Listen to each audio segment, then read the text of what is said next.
होती। जब हमारी सिर्फ मेहनत का रिजल्ट आता है तो सिर्फ अच्छा ही लगता है, इसके अलावा और कुछ फील नहीं होता। या को उस दिन मुझ पे भरोसा हुआ कि शायद मैं जो ड्रीम देखती हूँ आईएएस या आईपीएस बनने का, वो मैं पूरा कर सकती हूँ।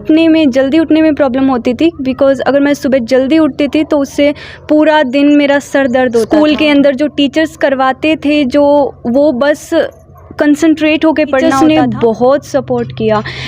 मतलब जब हम नहीं भी बोलते थे तभी वो टाइम टू टाइम चेक करते थे, पूछते। फेवरेट सब्जेक्ट ऑलवेज हिस्ट्री रहा। इंग्लिश में 100 आउट ऑफ 100 एंड मैथ्स में 100 आउट ऑफ 100 एंड पंजाबी में 100 आउट ऑफ 100। जी मैंने तो कुछ अलग से नहीं किया। अच्छा, आपकी कितनी पढ़ाई की हुई है? नहीं की हुई। अच्छा, आपने पढ़ाई नहीं की हुई? मेरा Shanti Niketan public senior secondary school Dhingsara है। स्कूल में टीचर्स जितना ध्यान देते थे उतना शायद किसी नॉर्मल स्कूल में तो नहीं ये तो होता। पहले से लग रहा था भी जो ये सेशन है, इस सेशन में हम हरियाणा को टॉप करेंगे। परंतु थोड़ा सा गलत रहा कि हम पहले नंबर पर नहीं रह पाए, तीसरे नंबर से हमें संतुष्ट होना पड़ा। सामान्य किसान परिवार की बेटी है और किसान परिवार की बेटी अगर हरियाणा में टॉप कर सकती है तो फिर आप देखने वाले बच्चे या फिर आपके बच्चे भी कर सकते हैं। नमस्कार साथियों, गामराम में आप सबका स्वागत है।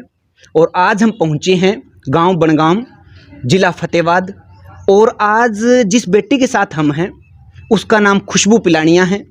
इस बेटी ने ना केवल अपने माँ बाप, गांव, जिला, बल्कि पूरे हरियाणा में नाम रोशन किया है अपने पूरे परिवार का, अपने पूरे स्कूल का। तो हम इसीलिए इस बेटी से मिलने आए हैं कि कैसे इसने 10th की जो पढ़ाई है, 10वीं की जो परीक्षा है, फाइनल एग्ज़ाम है, उसमें हरियाणा में तीसरा स्थान प्राप्त किया। तो असामान्य बच्चा है, अद्भुत इन्होंने कार्य किया है। तो हम इनसे बातचीत करेंगे। और आप जितने भी देखने वाले हो सकता है आप भी किसी एग्ज़ाम की तैयारी कर रहे हों या फिर आपके बच्चे भी किसी न किसी एग्ज़ाम की तैयारी कर रहे होंगे। तो इन बच्ची से हम पूछेंगे इसका शेड्यूल क्या था, किस प्रकार से प्रेरणा मिली, कितनी मेहनत लगन से इसने कार्य किया। तो सबसे पहले हम अपने चैनल के ऊपर खुशबू का स्वागत करते हैं। बेटा, आपका सबसे पहले तो गामराम में स्वागत है। तो अब मैं आपसे जो पहला प्रश्न ये पूछने वाला हूँ कि कितना टाइम आप देते थे पढ़ाई को?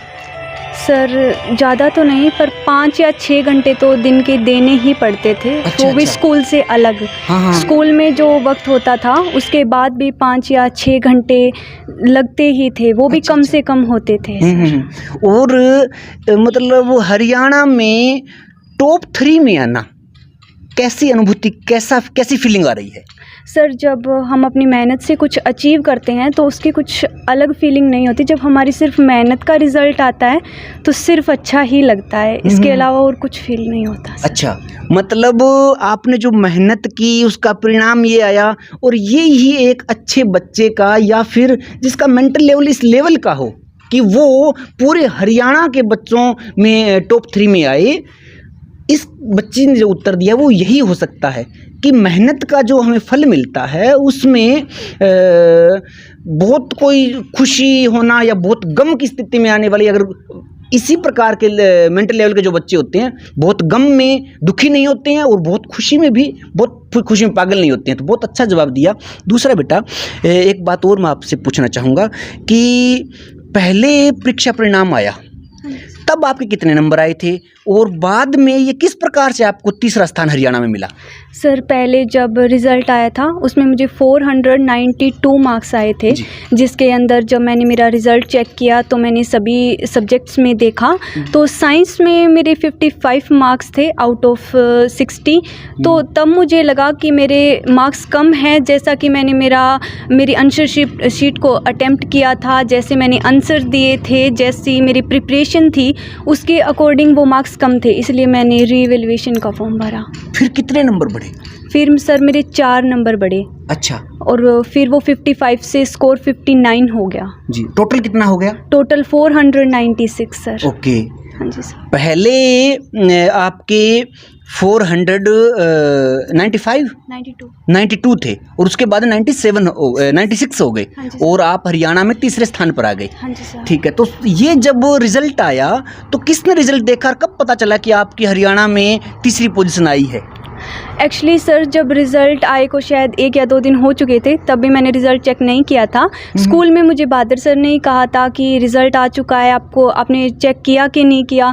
तभी मैंने घर आके जब रिज़ल्ट भैया ने चेक किया था, उन्होंने देखा तो उन्होंने बताया कि 4 नंबर इंक्रीज़ हुए हैं। फिर उन्होंने प्रिंसिपल सर को फ़ोन किया, प्रिंसिपल सर ने बताया कि ऐसे ये जो मार्क्स इंक्रीज़ होने की वजह से डिस्ट्रिक्ट में 1st पोजीशन और हरियाणा में 3rd पोजीशन बनी है। अच्छा, तो फिर जब आप घर आए इस पोजीशन को लेकर के, तो घर वालों का क्या रिएक्शन था?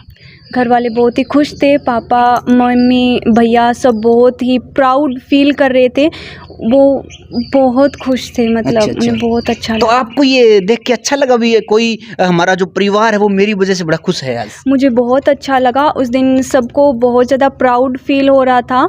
भैया को उस दिन मुझ पे भरोसा हुआ कि शायद मैं जो ड्रीम देखती हूँ IAS या IPS बनने का, वो मैं पूरा कर सकती हूँ। उसी दिन से इन्होंने मुझे बताया कि मुझे कैसी आगे प्रिपरेशंस करनी चाहिए। पहले इन्होंने मुझे बोला कि 10th का रिज़ल्ट अच्छा ला के दिखाओ, उसके बाद देखते हैं क्या करना है। फिर जब भैया ने रिज़ल्ट देखा, ये बहुत खुश हुए और इन्होंने ही आगे फिर मुझे सजेशंस दिए।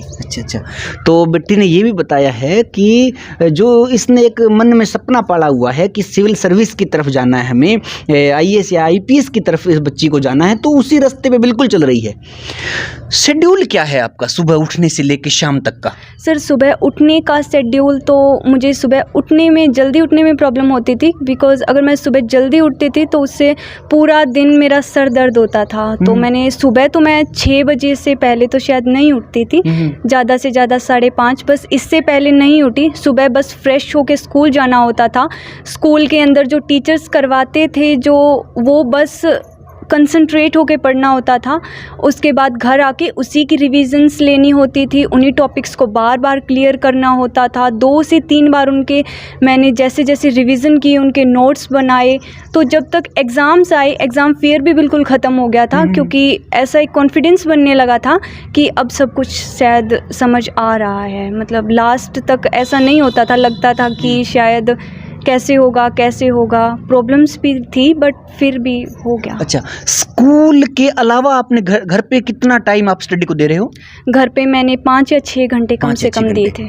और शाम को कितने लेट तक पढ़ाई करते हो? शाम को तो सर मैंने बस एक बार रात को 11:15 हुए थे बस। अच्छा, उससे ज़्यादा नहीं। मोस्टली नहीं, मोस्टली कितने बजे तक? मोस्टली बस 11:15। नहीं, वो तो एक सबसे ज़्यादा हो गया। मैं कह रहा हूँ भी मोस्टली 11 बजे तक, 11 बजे तक आसपास।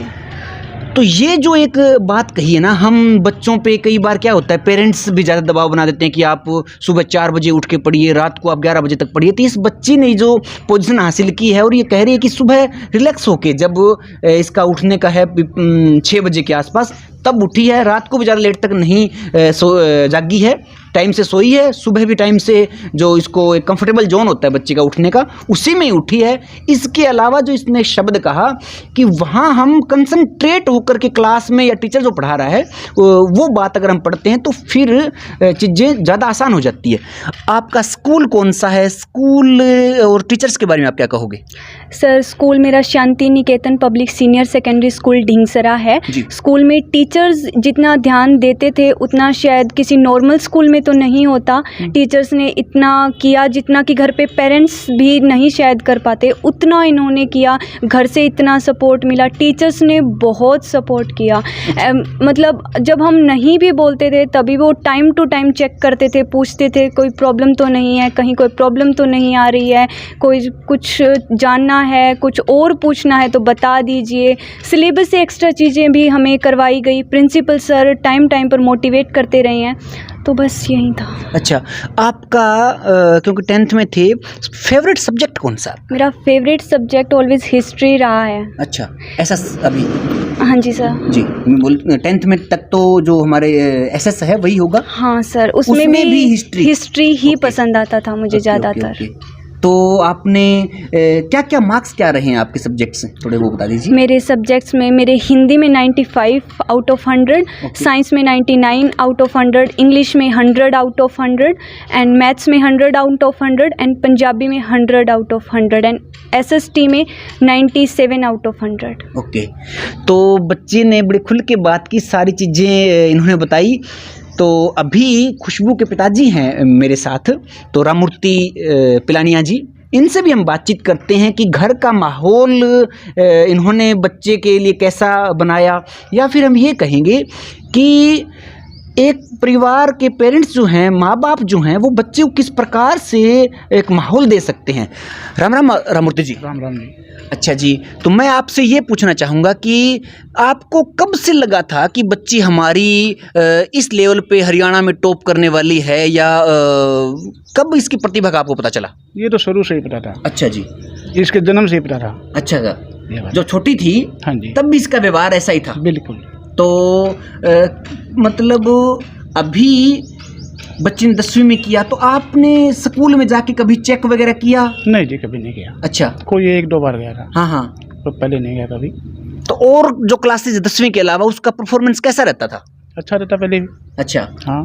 क्लास में कौन सी पोजीशन वगैरह होती? बस यही, ये मतलब पहले ही मान के चलो, फर्स्ट सेकंड ऐसे? हाँ हैं? बस ऐसे ही था। अच्छा अच्छा। हाँ जी, पढ़ाई में अच्छी थी बच्ची। हाँ हाँ। तो जो और आपको भी काफ़ी सारे लोग देखेंगे, तो एक पेरेंट्स के तौर पे आप देखने वाले जो और माता पिता है, उनको बच्चे इस प्रकार से आगे बढ़े, क्या कहना चाहोगे, कैसे बताओगे उनको? ऐसा जी, मैंने तो कुछ अलग से नहीं किया। अच्छा, बिल्कुल नहीं किया। मतलब आपने केवल बच्चे पे जो एक अभी घर में सामान्य पिता की तरह आपने व्यवहार बस किया, यही था, यही बच्ची था। ने अपनी मेहनत से हाँ, ये किया। यही है जी। अच्छा, आपने कितनी पढ़ाई की हुई है? +2 किया मैंने। +2 की हुई है। हाँ तो और आप किसको इस बात का श्रेय दोगे कि बच्चे ने इतना किया है, उसमें घर के किसी और सदस्य किसका ज़्यादा रोल रहा होगा? देखो जी, हमारी एक बहुत बड़ी जॉइंट फैमिली है। अच्छा जी। सभी का ही है। हाँ हाँ। माता पिता का तो है ही है, लेकिन सबका ही है, और टीचर का भी है। अच्छा अच्छा। टीचर भी अच्छे थे। स्कूल के बारे में क्या कहोगे, कैसा अच्छा स्कूल में क्या माहौल है? अच्छा स्कूल है। बच्चे अभी कहते हैं मैं इसी स्कूल में पढ़ूंगी। अच्छा। फिलहाल भी यही कह रही है, इसमें पढ़ूंगी। हाँ हाँ हाँ। स्कूल बढ़िया है, ठीक है जी। तो राममूर्ति जी खुशबू के पिताजी हैं, खुशबू की माताजी भी हैं सरोज जी, इनसे भी हम थोड़ा सा दो बात करना चाहेंगे। सरोज जी, हम आपसे ये पूछेंगे कि बच्ची का जैसे पिता ने तो कहा भी मैं ज़्यादा टाइम नहीं दे पाया, अब माँ और बेटी का एक अलग कनेक्शन होता है, तो आपको कब लगा भी हमारी बेटी इस हरियाणा में इस लेवल पे आ सकती है? हमें भी शुरू से ही था। अच्छा जी, एक बार ले लीजिए। पढ़ाई में शुरू से ही होशियार थी ये। अच्छा। और हमने भी कोई अलग नहीं किया इसके लिए। अच्छा। जो और बच्चों के लिए किया ना, हाँ। वैसा ही इसके लिए किया। आपकी कितनी पढ़ाई की हुई है? हम नहीं की। अच्छा, आपने पढ़ाई नहीं की हुई है। नहीं की। तो देखिए कि बड़े बड़े स्कूल होते हैं, बड़े बड़े शहरों में ऐसे कहा जाता है कि जब भी किसी बच्चे का एडमिशन लेते हैं ना बड़े स्कूल में, माँ बाप का इंटरव्यू लेते हैं कि अगर आप अच्छे पढ़े लिखे हो ना, तभी हम आपके बच्चे का एडमिशन लेंगे। और ये इस बच्ची ने, इस परिवार ने ये दिखाया है कि बच्चे में अगर हम माहौल दें, बच्चे में क्वालिटी है, तो माँ तो अनपढ़ भी हो सकती है और बेटी हरियाणा में टॉप 3 में आ सकती है। तो ये उन स्कूल्स के लिए या उन बड़े जो घराने हैं इसके को हम ये कहेंगे स्कूलों के, तो जहाँ पे इस प्रकार से बात होती है, ये ज़रूरी नहीं है। माँ बाप का काम है बच्चे को माहौल दें, पढ़ाई के लिए जो चीज़ें ज़रूरत होती है जिन चीज़ों की, वो दे। अभी जो स्कूल है Shanti Niketan Dhingsara senior secondary school, जिसमें खुशबू अभी पढ़ रही है, उनके टीचर भी हमारे साथ भादर जी हैं, इनसे भी हम बातचीत करेंगे। राम राम सर। नमस्कार जी। सर, मैं आपसे ये पूछना चाहूँगा कि बच्ची शांति निकेतन स्कूल में कब से है, और स्कूल इसके बारे में क्या ये उम्मीद थी? सर, ये 4थी क्लास से हमारे पास थी जी। और जो इनका सेशन था, इसकी कक्षा थी, उस कक्षा में 38 लड़कियां थी। सभी लड़कियों में 8-10 लड़कियां थी जो काफ़ी इंटेलिजेंट थी, और उनमें खुशबू ऊपर की पोजीशन में थी। तो हमें ये तो पहले से लग रहा था भी जो ये सेशन है, इस सेशन में हम हरियाणा को टॉप करेंगे। परंतु थोड़ा सा गलत रहा कि हम पहले नंबर पर नहीं रह पाए, तीसरे नंबर से हमें संतुष्ट होना पड़ा। फिर भी हम अच्छा सोच रहे हैं, भी बहुत अच्छा किया इस लड़की ने, इस लड़की पर हमें गर्व है। अच्छा जी।